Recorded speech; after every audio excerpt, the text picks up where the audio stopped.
श्री गणेशाय नमः। बोलिए गणेश जी भगवान की जय। आज गणेश चतुर्थी के अवसर पर गणेश जी जो कि मंगल मूर्ति हैं, संकटों का नाश करने वाले हैं, विघ्न विनाशक हैं, उनके पावन चरित्र एवं कथा को आज हम सब लोग श्रवण करेंगे।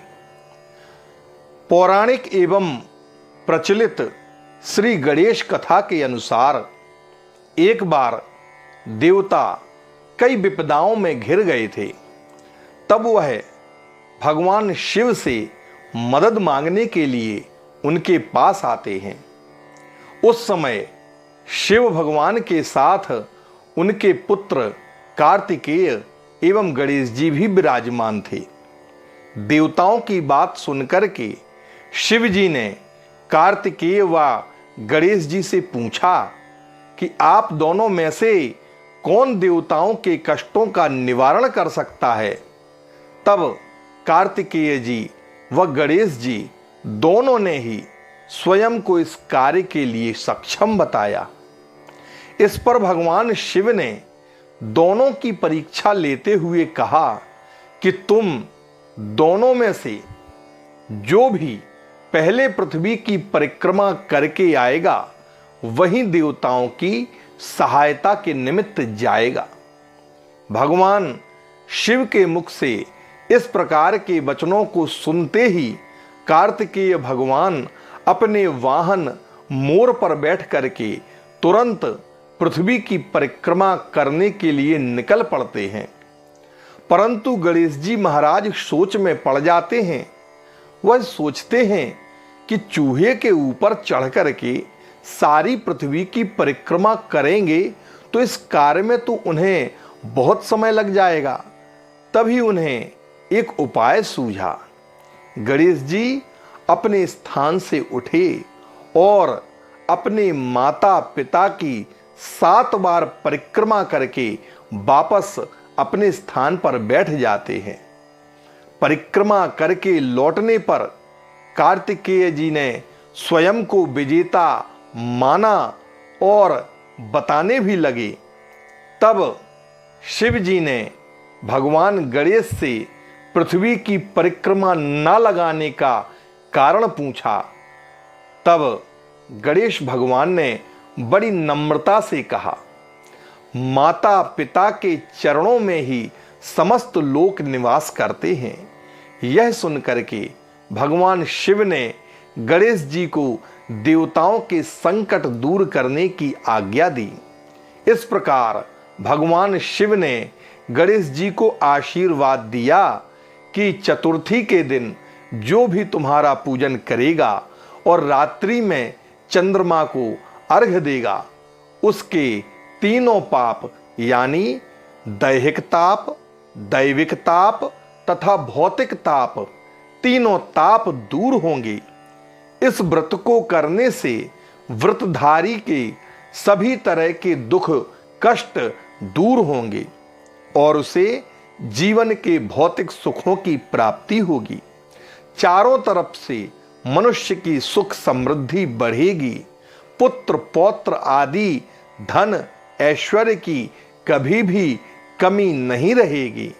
इस प्रकार भगवान शिव ने गणेश जी को आशीर्वाद दे करके और भी अधिक शक्तिशाली बना दिया। बोलिए गणेश जी भगवान की जय। श्री गणेश जी भगवान की दूसरी कथा इस प्रकार आती है। एक समय की बात है, राजा हरिश्चंद्र के राज्य में एक कुम्हार रहा करता था। वह मिट्टी के बर्तन बनाता, लेकिन वे कच्चे रह जाते थे। एक पुजारी की सलाह पर उसने इस समस्या को दूर करने के लिए एक छोटे बालक को मिट्टी के बर्तनों के साथ आवा में डाल दिया। उस दिन संकष्टी चतुर्थी का दिन था। उस बच्चे की मां अपने बेटे के लिए बड़ी परेशान थी। उसने गणेश जी से बेटे की कुशलता की प्रार्थना की। दूसरे दिन जब कुम्हार ने उठ करके देखा तो आवा में उसके बर्तन तो पक गए थे, लेकिन बच्चे का बाल बांका नहीं हुआ था। वह डर गया और राजा के दरबार में जाकर के सारी घटना को सच्चाई के साथ बताया। इसके बाद राजा ने उस बच्चे और उसकी मां को बुलवाया, तो मां ने सभी तरह के विघ्न को दूर करने वाली संकष्टी चतुर्थी के व्रत का वर्णन किया। इस घटना के बाद से ही महिलाएं संतान और परिवार के सौभाग्य के लिए संकष्टी चतुर्थी गणेश का व्रत करने लगती हैं। गणेश भगवान इतने दयालु हैं, वे अपने सभी भक्तों के समस्त कष्टों का निवारण किया करते हैं, उनके दुखों को दूर करते हैं, धन, वैभव, ऐश्वर्य, संपत्ति, समृद्धि, रिद्धि, सिद्धि सभी प्रदान करते हैं। ऐसे गणेश भगवान के चरणों में हम सब नमन करते हैं। बोलिए गणेश जी भगवान की जय। श्री गणेश जी भगवान की तीसरी कथा इस प्रकार से है। एक समय की बात है, भगवान विष्णु का विवाह जब महालक्ष्मी जी के साथ निश्चित हो गया, तब विवाह की तैयारियां होने लगीं। सभी देवताओं को निमंत्रण भेजे गए, परंतु गणेश जी को निमंत्रण नहीं भेजा गया। कारण जो भी रहा हो, अब भगवान विष्णु की बारात जाने का जब समय आ गया, सभी देवता अपनी पत्नियों के साथ विवाह समारोह में आए। उन सबने देखा कि गणेश जी कहीं पर नहीं दिखाई दे रहे हैं। तब वे आपस में चर्चा करने लगे कि क्या गणेश जी को निमंत्रण नहीं दिया गया या स्वयं गणेश जी ही नहीं पधारे हैं। सभी को इस प्रकार इस बात पर बड़ा आश्चर्य होने लगा। तभी सबने विचार किया कि विष्णु भगवान से ही इस बात को पूछा जाए। भगवान विष्णु से पूछने पर उन्होंने कहा कि हमने गणेश जी के पिता भोलेनाथ महादेव को निमंत्रण भेजा है। यदि गणेश जी अपने पिता के साथ आना चाहते हैं तो आ जाते, अलग से न्योता देने की कोई आवश्यकता नहीं थी। दूसरी बात यह है कि उनको 1.25 मन मूंग, 1.25 मन चावल, 1.25 मन घी और 1.25 मन लड्डू का भोजन दिन भर में चाहिए पड़ता है। यदि गणेश जी नहीं आएंगे तो कोई बात नहीं, दूसरे के घर जाकर इतना सारा खाना पीना अच्छा भी नहीं लगता है। इतनी वार्ता कर ही रहे थे कि किसी ने एक सुझाव दिया, यदि गणेश जी आ भी जाएं तो उनको द्वारपाल बना करके बैठा देंगे कि आप घर की याद रखना, आप तो चूहे पर बैठकर धीरे धीरे चलोगे तो बाराती से बहुत पीछे रह जाओगे। यह सुझाव सभी को पसंद आया, तो विष्णु भगवान ने भी अपनी सहमति प्रदान कर दी। अब होना क्या था कि इतने में गणेश जी वहां पर आ पहुंचे और उन्हें समझा बुझा करके घर की रखवाली करने के लिए द्वार पर बैठाल दिया गया। बारात चल दी। तब नारद जी ने देखा कि गणेश जी तो दरवाजे पर ही बैठे हुए हैं, तो वे गणेश जी के पास गए और रुकने का कारण पूछा। गणेश भगवान कहने लगे कि विष्णु भगवान ने मेरा बहुत अपमान किया है। नारद जी ने कहा कि आप अपनी मूषक सेना को आगे भेज दें तो वह रास्ता खोद देंगी, जिससे उनके वाहन धरती में धंस जाएंगे। तब आपको सम्मान पूर्वक बुलाना ही पड़ेगा।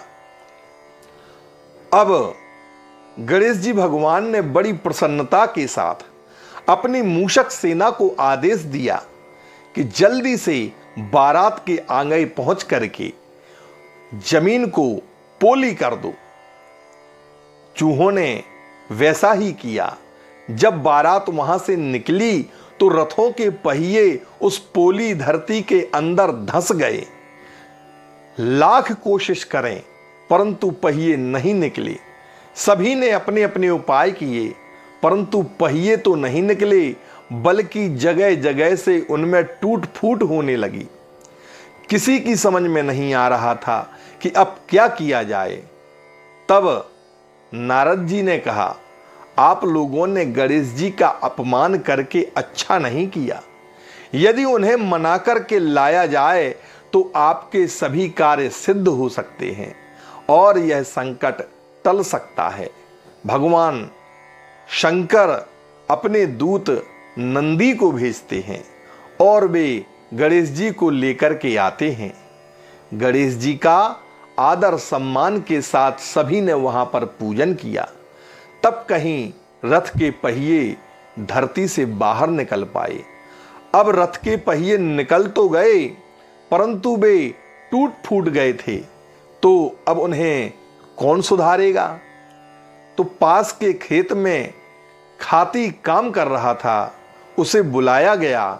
खाती अपना कार्य करने से पहले श्री गणेशाय नमः, श्री गणेशाय नमः ऐसा कह करके गणेश जी की वंदना मन ही मन में करने लगा। और देखते ही देखते उस काष्ठकार ने सभी रथ के पहियों को पूर्ववत ठीक कर दिया। तब वह काष्ठकार कहने लगा कि हे देवताओं, आपने सर्वप्रथम गणेश जी को नहीं मनाया होगा और ना ही उनकी पूजा की होगी, इसीलिए तो आपके साथ यह संकट आया है। हम तो मूर्ख हैं, अज्ञानी हैं, फिर भी पहले गणेश जी को पूजते हैं, उनका ध्यान करते हैं। आप लोग तो देवता गण हैं, फिर भी आप गणेश जी को भूल गए। अब आप लोग भगवान श्री गणेश जी की जय बोल करके जाएं तो आपके सब काम बन जाएंगे और कोई संकट भी नहीं आएगा। ऐसा कहते हुए बारात वहां से चल दी और विष्णु भगवान का लक्ष्मी जी के साथ शुभ मुहूर्त में विवाह संपन्न करा के सभी बाराती कुशलता पूर्वक अपने घर लौट आए।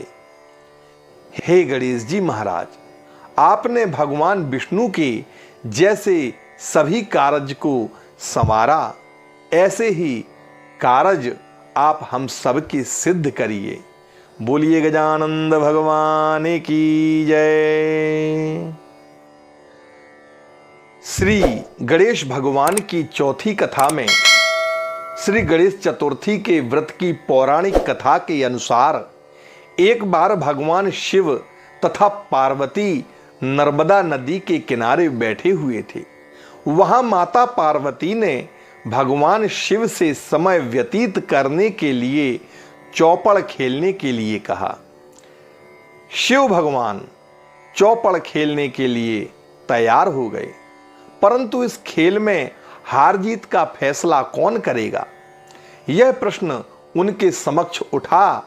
तो भगवान शिव ने कुछ तिनके एकत्रित करके उसका एक पुतला बना करके उसकी प्राण प्रतिष्ठा कर दी और पुतले से कहा, बेटा हम चौपड़ खेलना चाहते हैं, परंतु हमारी हार जीत का फैसला करने वाला कोई नहीं है, इसीलिए तुम बताना कि हम दोनों में से कौन हारा और कौन जीता।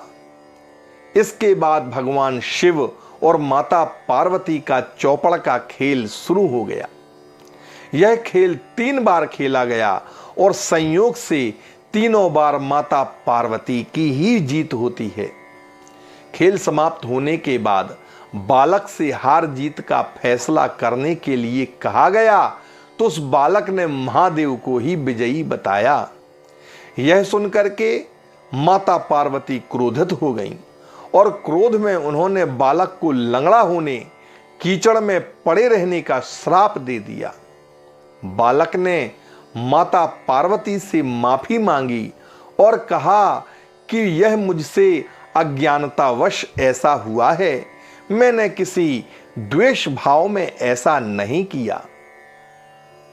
बालक द्वारा क्षमा मांगने पर माता ने कहा, यहां गणेश पूजन के लिए नांग कन्याएं आएंगी, उनके कहे अनुसार तुम गणेश चतुर्थी का व्रत करो। ऐसा करने से तुम मुझे प्राप्त करोगे। यह कहकर के माता पार्वती शिव के साथ कैलाश पर्वत पर चली गईं। 1 वर्ष बाद उस स्थान पर नाग कन्याएं आती हैं। तब नाग कन्याओं से श्री गणेश के व्रत की विधि मालूम करने पर उस बालक ने 21 दिन तक लगातार गणेश भगवान के व्रत को किया। उसकी श्रद्धा से गणेश जी प्रसन्न हुए। उन्होंने बालक को मनोवांछित फल मांगने के लिए कहा। उस बालक ने कहा कि हे विनायक, मुझ में इतनी शक्ति दीजिए कि मैं अपने पैरों से चल करके अपने माता पिता के साथ कैलाश पर्वत पर पहुंच सकूं और वे यह देख करके प्रसन्न हों। तब बालक को वरदान दे करके गणेश भगवान अंतर्धान हो जाते हैं। इसके बाद वह बालक कैलाश पर्वत पर पहुंच गया और कैलाश पर्वत पर पहुंचने की अपनी कथा उसने भगवान शिव को सुनाई। चौपड़ वाले दिन से माता पार्वती शिव जी से विमुख हो गई थीं। अतः देवी के रुष्ट होने पर भगवान शिव ने भी बालक के बताए अनुसार 21 दिनों तक गणेश जी भगवान का व्रत किया। इस व्रत के प्रभाव से माता पार्वती के मन से भगवान शिव के लिए जो नाराजगी थी वह समाप्त हो जाती है।